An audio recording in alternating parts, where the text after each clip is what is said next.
तो target killing को लेकर गुलाम नबी आजाद का क्या कुछ कहना है और क्या कुछ सोचना है वो आप सुन रहे थे। आगे बढ़ेंगे और रुक करेंगे हिमाचल प्रदेश की खबरों की ओर, जहां विधानसभा चुनाव के लिए बीजेपी के प्रत्याशियों की पहली सूची आज आ सकती है।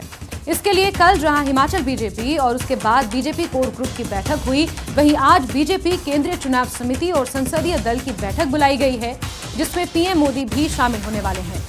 उम्मीद की जा रही है कि इन बैठकों में प्रत्याशियों के नामों पर मोहर लगने के साथ साथ हिमाचल चुनाव को लेकर पार्टी पूरा रोड मैप तैयार कर लेगी।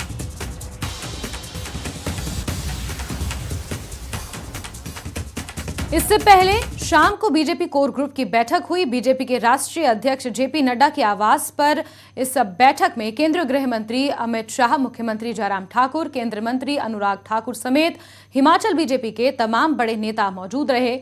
5 घंटे चली इस बैठक में उम्मीदवारों के नामों को लेकर मंथन किया गया।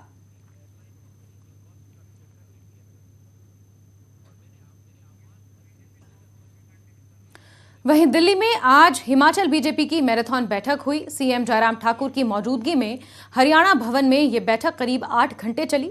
बैठक में केंद्रीय मंत्री अनुराग ठाकुर समेत हिमाचल बीजेपी के कई बड़े नेता शामिल हुए। बैठक में उम्मीदवारों के नामों को लेकर काफी मंथन किया गया।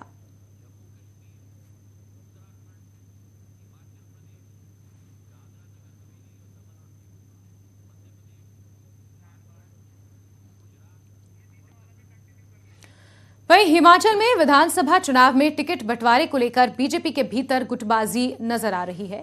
इसलिए पार्टी हाईकमान ने उम्मीदवारों के बारे में फीडबैक लेने के लिए कार्यकारिणी सदस्यों और फ्रंटल संगठनों के चुनिंदा पदाधिकारियों से रविवार को वोटिंग भी कराई।